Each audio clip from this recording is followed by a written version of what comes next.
Welcome to Wellsprings of Faith. My name is Father Liias. I'm a Roman Catholic priest on the staff of St. Patrick's Church in Stoneham and a resident here in the Melrose community. This program, Wellsprings of Faith, looks at a person's journey of faith from childhood, how God has come into their life and the fruit of that conversion in their own lives to do. Today I welcome a dear friend from St. Patrick's Church, Larry Kolenberg. He's a very devout Catholic layman, comes from a wonderful Catholic family, and in my conversations with him, I said there's so many wonderful stories he has to tell about his family and God's miraculous presence in their life that I said, look, you got to come on my show. So Larry, thanks for being willing to do that. Oh, thank you for having me, Father. Yeah. And so anyway, this show is about you and you might say in your case, not just you, but your whole family, which seems to be, I'm reminded there's this wonderful passage in Paul is writing to Timothy and he's commending Timothy for his faith, but he says, I first saw this faith in your grandmother and then I saw it in your mother and now I see it in you. And in a way, that's a lot of the story here for you. It's a family. It's the reality of God in your family life. So talk about your spiritual journey as far back as you can remember. Well, my spiritual journey started, from seeing my parents. They were such great role models. My mother was a Protestant, converted to Catholicism when she was probably 17 years old. On her own, before she married or anything. Before she married. Do you know what was behind that conversion? Because in those days, that's a different universe. Right. Back then. So apparently she was going out with another person before she met my father, and she was drawn to it. And she actually converted before she met my father, I believe. But my father was the one that really was the rock in our family. And his faith and with, the Blessed Mother is like nobody else's. And how it started, I'd have to start back from him and how his whole journey started as well. So, he was one of 7 kids. He was born on September 6, 1925. And during the Depression, his father lost his business or his and they had tough times. He couldn't find a job. So he kind of left the family. He left the family and then my grandmother, his mother, with 7 kids, and she didn't know what to do. Wow. So she ended up putting him in the Catholic orphanage. Well, my father was probably like 6 years old at the time, and he started shutting down. His felt like his mother abandoned him. He wouldn't eat, he wouldn't sleep. He just really shut down, depression. Wow. And there was a nun there, and I don't know her name, but apparently a nun there took my father under his wing and got it out of him, like, what's wrong? And he said, well, I felt my mother abandoned me. And she said, well, there's one mother who will never abandon you. That's the Blessed Mother. So from that day forward, he started praying to her if she would be his mother. A priest there as well taught him how to pray the rosary. So that's how he got that foundation going. And so once he got out of the orphanage, he got drafted right into World War II. So he grew up in that orphanage till the time he was just about a soldier. Right. So in his he got teens, out. He was out at 18, 17, and he got drafted at 18. At this point now, he felt like his father may have saved his life because he was either on the boat or ready to ship out to D-Day, and his father passed away, so they took him out for their funeral arrangements. So they had found, you kind of get the impression his father had kind of disappeared. It disappeared. But he kind of reappeared. Yes. But then, yes. Yeah.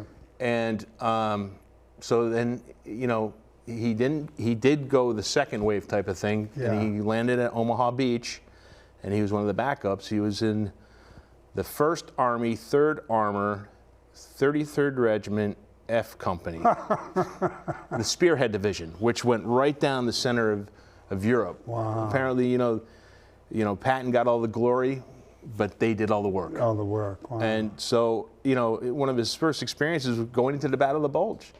Wow. The Battle of the Bulge, he had a tank shot out from underneath him on Christmas Eve, Christmas Day, and the day after Christmas, 3 in a row. After the first tank he was the only one to survive. He then knew, he said, that's when I knew the Blessed Mother was watching after me, because there's no way he should have survived it. Wow. I mean, he had so many war stories where he should have, could have, you know, he had 3 major battles, 5 tanks shot out from underneath him. I mean, one of the only two guys in his division or whatever to survive the war without a scratch on him. He, you know, one of the stories I've heard was there was in the Battle of the Bulge, they were looking for reconnaissance to go into the German lines, and he volunteered, and he was in a tank, and they went into the German territory, and an SS group found him and hit the tank. Boom!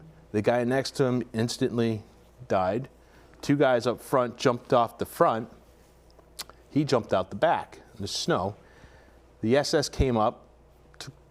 The other 2 guys up front wanted to surrender, and they didn't. They shot him dead. And my father played dead. And for some reason, they usually even shot you just to make sure, but they didn't.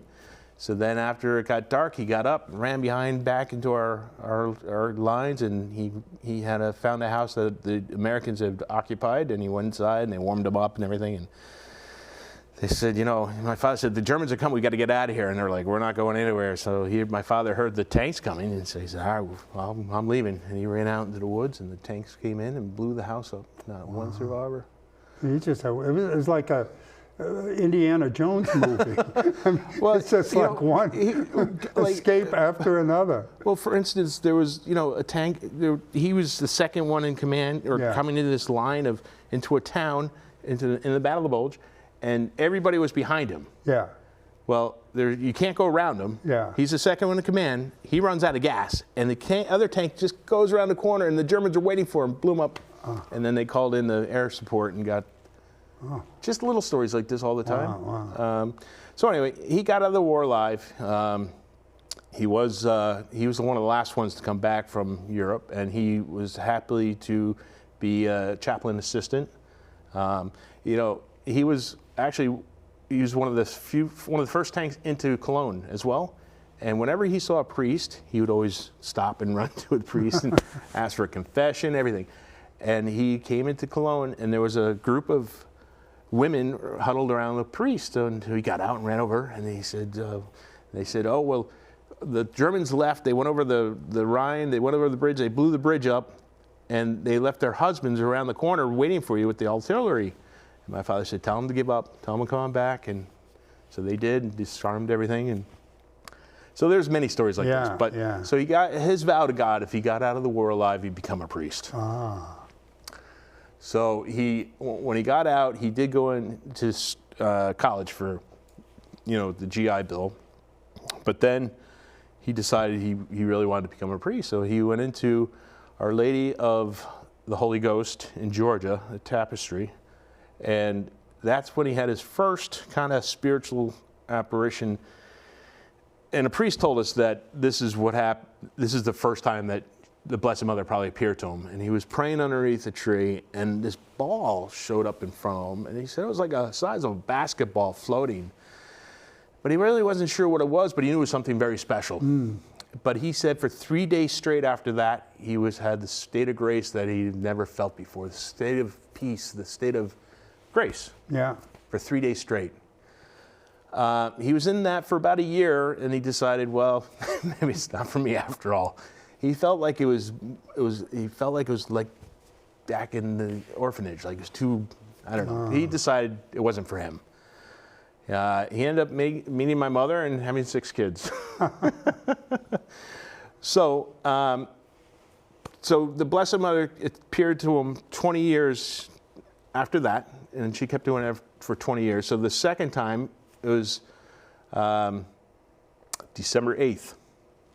1973, and he was coming to go get us to go for the 5:30 Mass. Yeah, and December 8th is the feast of our Immaculate Conception. Immaculate Conception, right? And there was like 2 beams coming down, following him. And as he got closer, he kept following him. He said it was like a plane landing, you know, the lights, and and he pulled into our driveway, and there are the two beams in the front yard. So he walked over and he looked up, and it was the Blessed Mother with the beams coming from her hands. Oh, from her hand. Wow. And he said it was like this really intense light with these like ice crystals coming down. And so she faded, and the priest said, well, she didn't want to make you late. You're going to pick everybody up for church. She didn't want to make you late. I remember this day. He came in all excited. It petrified me. I was like, whoa. Yeah, how old were you at the time? I was in second grade. Oh, second grade. You know? That's having hallucinations of the Blessed Mother. Well, I was scared, right? So another 20 years later, so that would be 19... So these moments of this experience of the presence of the Blessed Mother and apparition were 20 years apart. The first, second, this is not the third. Now this is the third. Yeah, yeah. So 1993. Yeah. He got up to go to the bathroom, and he heard a noise, and he turned around, and now this time she was standing there with her hand out like this to him.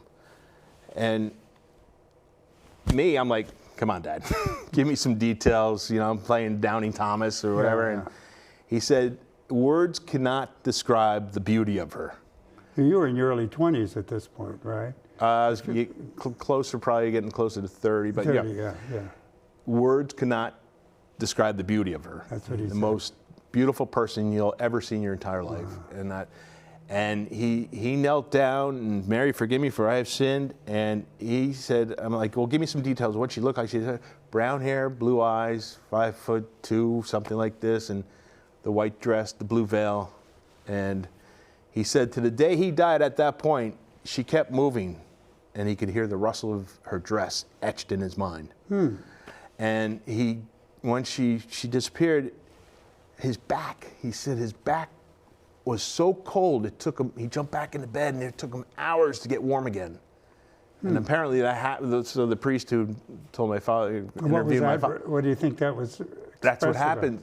Apparently this happens to people who sometimes have, sightings, visions of their backs for some reason get cold. I don't know. That's when there's no one knows the interpretation of that. Right. So again, this wasn't quite 5 years. It wasn't 20 years later after this one, but it was 2002. She appeared to him again. This time he was praying his rosaries, the sorrowful mysteries, and she appeared, and this time she was very sad. And he said, why are you so sad? I've never seen you so sad. And she said, I want you to start praying for the Catholic Church. That everybody's lost sight of all the sacraments. And this was right around the time of the whole scandal. Just started opening up. Wow. So from the end of his life, from that point to the end of his life, he was, so there's 4 mysteries of the Rosary. Yeah. He would say each mystery 5 times a day. Wow. So it's about 10,000 Hail Marys. What did he do for a living? So he was a teacher, but his faith, he went to church every day, said the Rosary every day. That's where I get it from. Yeah. But he always, the Nocturnal Adoration, first Friday every month, he was very devoted to that. And he always had this tremendous rose garden, the Blessed Mother statue in there. Oh, in his garden. And he'd go in there and say his rosaries. And I mean, people would drive from all over to come see this beautiful garden, right? Oh. And a mutual friend so the Nocturnal Adoration, there was an elderly couple there, and the husband died. And so my father went into his garden, picked a dozen pink roses, and brought it to the widow, and he rang the doorbell, and she opened the door, and my father's like, well, these are, a token of my sorrow for your husband's passing. And she passed out. She passes out. And then she wakes up and weeping uncontrollably. And a mutual friend was there, Mary Walsh, said, John, go home, I'll call you later. So my dad goes home, Mary Walsh calls him, and she said, John, she's been saying when she receives a dozen pink roses, that's when she's gonna know her husband's in heaven. Wow. That was the sign she was looking for. I mean, I grew up with these stories all the time, and they were just amazing. And now it just, hardens my faith because it's so true. Well, one of the reasons I asked you to be on the show was obviously, in a way, this literature of the saints is full of these kinds of things. But it's kind of neat to know that this sort of supernatural glow that's around is not just for, the famous saints, that it's that the Lord comes and appears, and his mother comes and appears to ordinary men and women. And I've been a priest long enough that I know this is true. A lot of people have had profound experiences with God. They're usually embarrassed about telling people about it, or they think they'll be considered crazy. My father always felt that about his stories. Like Jesus said, don't throw your pearls before swine. These kinds of experiences should not be glibly, irresponsibly shared. I think you need to be, these are sacred moments, and you need to be careful. It's funny you say about glowing. Yeah. A friend of mine I grew up with, I didn't realize it at the time, but she had a special gift where she could see good and evil, right? And she told me later, when I met up with her 20 years after we grew up together, she said, when I first came over to your house for your party, I walked down the street and I saw something glowing. And she got closer and closer, and it was our house. Wow. Our yard was glowing, and she was almost afraid to go to the party because it was glowing so much. And I attribute it to the Blessed Mother. Period. Yeah, well, that's an image too of the glory of God. It's a shining, that happens many places in the Bible. The light of Transfiguration, the light, the cloud, the shining cloud comes down. There's a thing in Hebrew called the Shekinah glory of God, which is when God's presence is there. It comes in the form of a shining cloud. It's really quite interesting. Well, so growing up, we never had money. Yeah. But we always had everything we needed. Yeah. I remember one specific story with my mother. It was like a month before Thanksgiving. And with 6 kids, we had 6 kids in the family, and now we have Thanksgiving coming, and our dishwasher broke. And I remember my mother saying, great, it's going to be $500 to order to buy one. We don't have that. And it'll take, back then you had to go to Sears and order it. It would take a month before you can get it. Yeah. So we're running out of time as well. And so we're like, great, we don't have a Thanksgiving. We're not going to have a dishwasher at Thanksgiving. How old were you? Were you the dishwasher, the alternative one? No, so I was in the car with my father. We go down to the little Japan candies, right? And he goes in, and then I'm looking in, and he's jumping up and down. And what's going on? He bought a scratch lottery ticket, $500. We had the dishwasher installed the day before Thanksgiving. You can't make this up. No, that's right. So he always had these amazing stories. And what influence did it have on you? I mean, growing up, your dad's stories, these kind of moments like that. Absolutely. I mean, I for instance, like September 11th, I was living in Charlestown. I have a new baby. I have a wife. I have a beautiful wife and kids, and all this stuff's going on around me. I'm like, I feel like it felt like we're in war, right? I was like really struggling with it. And I remember I said, well, what did Dad do? He was in the war. Well, you'd say the rosary and you'd go to church. So I started doing that. Oh. And so after a couple weeks, after a few weeks, 2-3 weeks maybe, I came out of church one day and go, I could care less what happens. I could care less. And I felt so great and everything. And I ran home and called my dad. I said, Dad, this is what happened. Oh, you just received grace. I'm like, wow. That's addicting, boy. If you can, and so, I used to drink a lot. And when my father passed away, we were over, my brother got married in Portugal to a Portuguese woman. And it was over in El Porto. And my father had just passed away, and so we did a trip to Fatima. Yeah. And we had a Father Ruffin, who was a priest, travel with us. And I remember talking to him, hey, Father, I want to try to go to confession, so we were going to have a mass there said for my father. Right. He was on the altar about to start mass, and he looked at me, he goes, wait a minute. Come on. He comes over, he goes, I remember you want to go to confession. Come on, let's go. So we go outside, and we were talking. I said, I think I'm drinking too much. And I was drinking way too much. And he said, I used to smoke cigarettes like a chimney. And I had to quit. And I asked the Blessed Mother to help me. And he said, that was it. That was it. Done. And that's when I said, well, I'm going to ask the Blessed Mother to help me with my drinking. And I did. And she did. delivered you. Wow. Absolutely. Yeah. Absolutely. So I after that, when I was at Fatima, I actually bought a set of rosary and a book. And when I was over there, I was separated from my family because my wife didn't come. And when you're drinking, your mind gets all messed up and anxiety, and you're just struggling with everything. And I went back to my hotel room and I read the book and I said the rosary, all 4 sets of mysteries. 4 mysteries, yeah. Reading page by page to really know how to say it. And again, I had a touch of grace where I could care less what was going on. I'm like, wow, this is really amazing. That's when I started getting really hooked on it. Really hooked. And a much better addiction than alcohol. So now I come back with no more alcohol, and I got the rosaries, and now I go to church. I drop off my older daughter at school. My younger daughter and I would walk over to Mass and go to Mass. And, How old are your children now? So I have one who'll be 25 in November 22nd. And I have the other one who's 21. 21, yeah.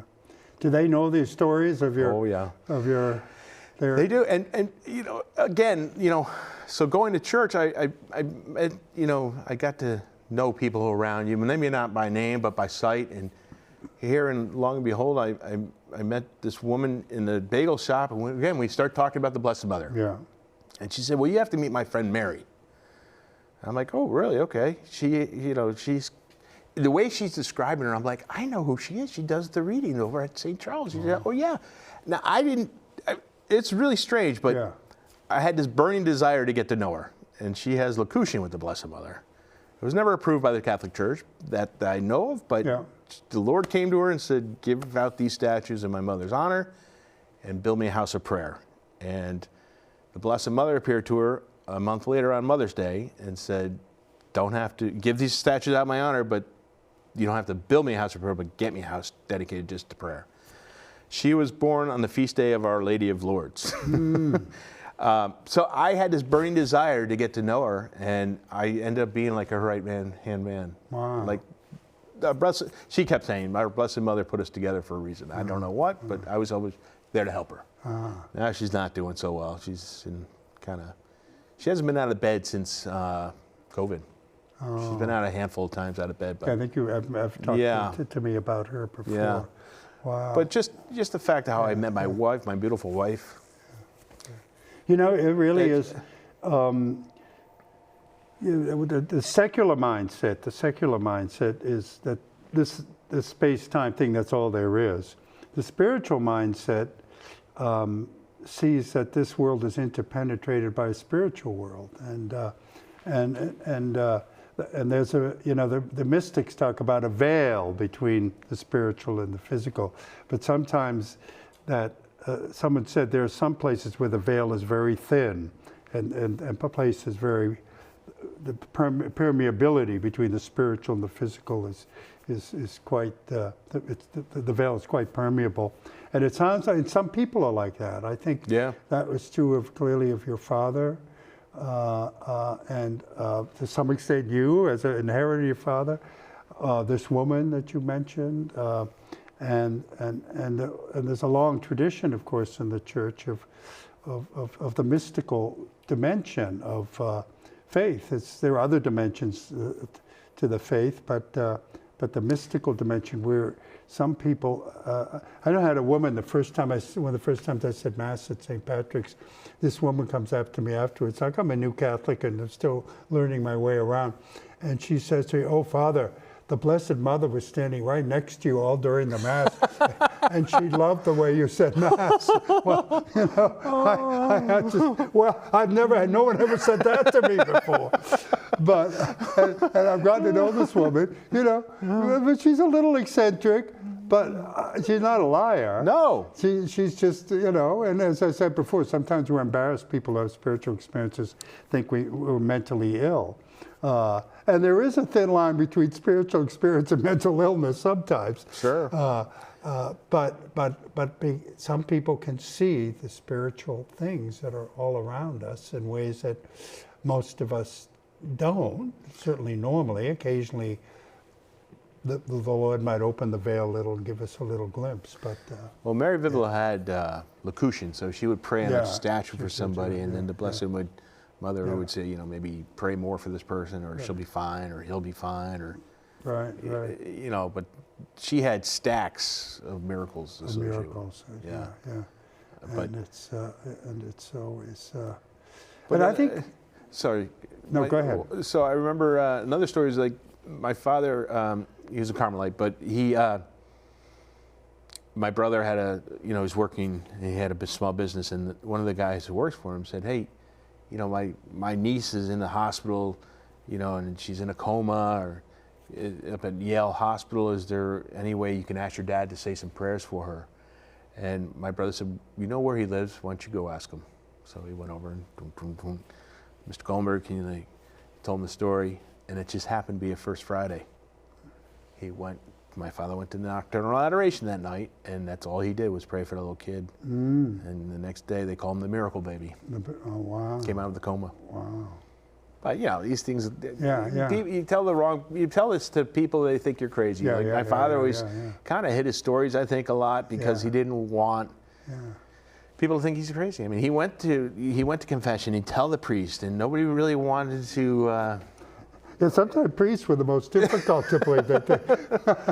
You know, I don't know. Particularly, there was unfortunately a genre, a period of church. This was particularly true in the 60s, 70s, 80s, where there was sort of an effort to supernaturalize it. There was a kind of less emphasis upon the miraculous, and a little suspicion of things like that. And that was even being taught in seminary. I remember I grew up with that. They would say, oh, the Bible, I was taught in seminary that the miracles in the Bible didn't really happen. This isn't the Bible.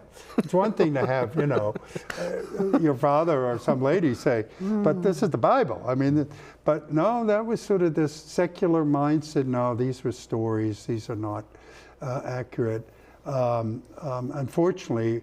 But thank God, I think that era is over, and now there's a rediscovery of the mystical, the spiritual, the supernatural, the miraculous, and that's one of the best parts of one of the exciting parts of being a Christian. The world is infinitely richer and more surprising. So during COVID, my mother, she was in an elderly home down in Stamford, Connecticut, and she had COVID, and she went to the hospital, and a number of people, you know, 100 people in her, I don't know, there's a lot of people, I can't know the exact number, but we actually, my friend Mary said, I think you guys are going to be surprised, but I think there might be a little miracle here. But I'm like, there's no way, she's on her deathbed right now. And I shouldn't have doubted Mary, because we actually had a Zoom, our whole family, and grandkids, everybody had a Zoom. With you? With all of us did a Zoom, and we prayed the rosary for her. For her, wow. And she did come back. She was the only person who left with COVID to come back. Wow, wow. Yep. And to finish with my parents, though, who are the three closest people to Jesus? We have Mary as his mother, right? Joseph, his father. Arguably the Apostle John, you know, he assigned Blessed Mother to him, right? My father's name is John Joseph, and my mother's name is Mary.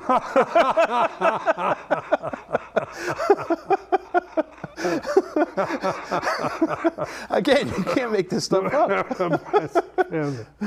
Look, we're just about out of time. Tell us one more thing that. I mean, there's so many, and I can't. I'll have to think. All right. I'll try it back. Come. Have you written some of these down? No.